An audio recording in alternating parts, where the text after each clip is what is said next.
Hello, sports fans. Welcome to Super Sports Central. Today, we're going to be going over my Week 5 college football rankings. So, going over my rankings from last week and what those teams did in Week 4. Last week, at number 10, I had Penn State. They destroyed Kent State 56-0. 9 was Utah. They beat Oklahoma State 22-19. 8 was Missouri. They escaped against Vanderbilt 30-27 in overtime.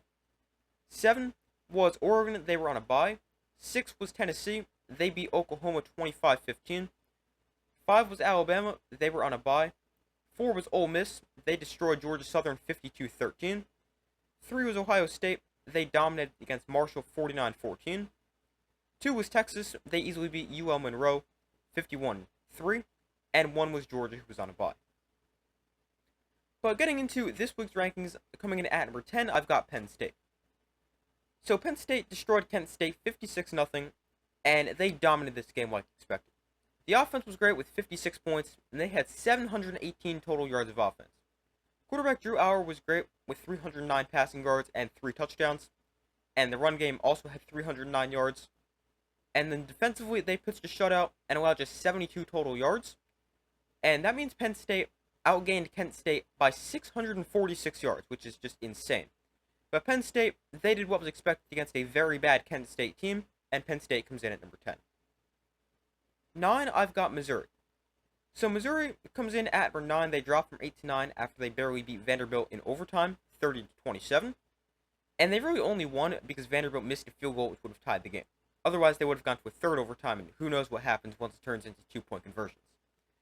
But Missouri, they did not play that well. The passing game was okay. Brady Cook had 226 yards and 2 touchdowns. Both went to Luther Burden. Running back Nate Noel played a great game with 199 rushing yards. And then defensively for Missouri, it wasn't terrible, but obviously it wasn't good enough, giving up 27 points to Vanderbilt.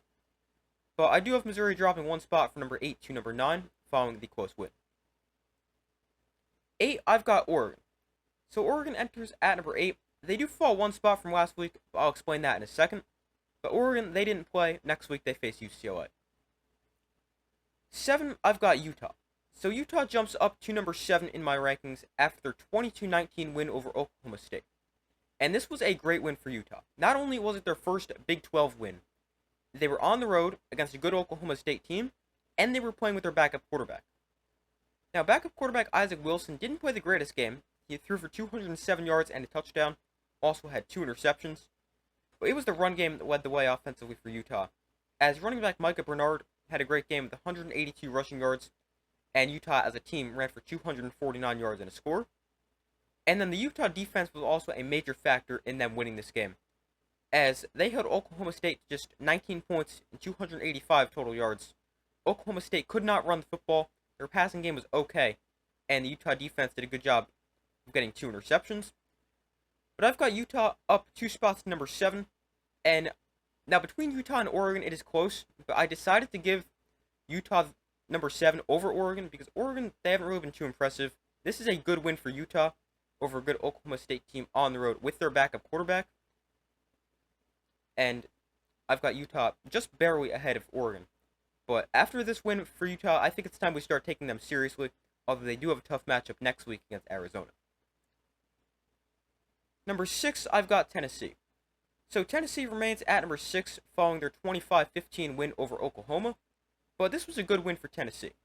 So they won by 10, but it really wasn't that close. Tennessee was in control of this game from early in the second quarter.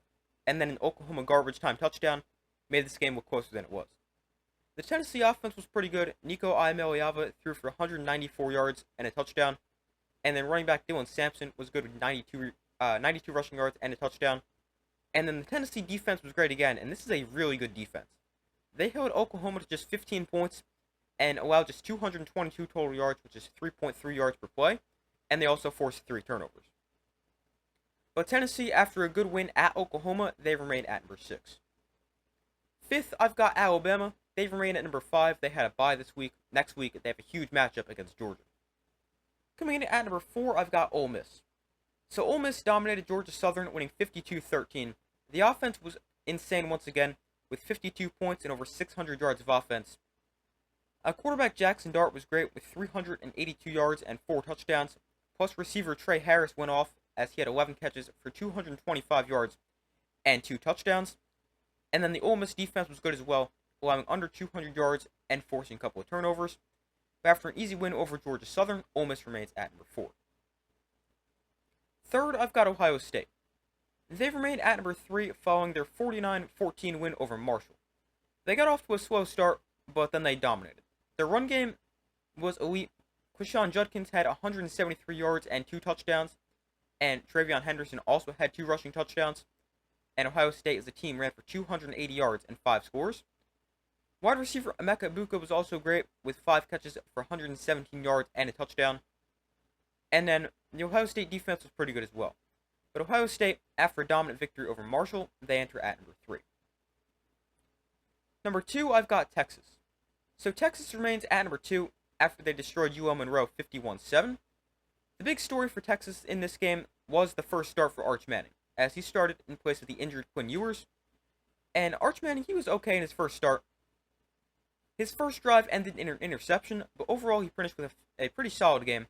258 passing yards, 2 touchdowns, and 2 interceptions. The Texas run game was great, as running back Jadon Blue had 124 yards on 3 touchdowns, and Texas as a team ran for 229 yards and 5 touchdowns.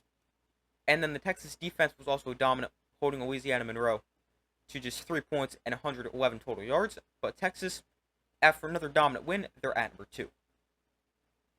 And number 1, I still have Georgia. I've got them at number 1. They were on a bye. Next week, they head to Alabama. And my updated college football playoff predictions. So got a couple of changes here. The first is Kansas State was my 7th seed. They were destroyed by BYU. They still can make the college football playoff, but right now, they're my first team out. And as a result of me taking out Kansas State, I'm moving Alabama up to the 7th seed, putting Tennessee up to the 8th, and Ole Miss up to the 9th seed. And then Penn State enters the college football playoff as the 10th seed. Then the other change I have is the Group of 5 conference champion, or what I have being the 12th seed. I've gone back and forth between Memphis and Boise State over the past few weeks, and I'm going to switch it back to Boise State after Memphis lost to Navy 56-44 last week, because that loss could really hurt their playoff chances. But those are my Week 5 college football rankings and my updated playoff predictions. Thank you guys for watching. Be sure to like this video, subscribe, turn notifications so you don't miss any other upcoming videos. I do my best to post as often as possible, and I will see you in the next video.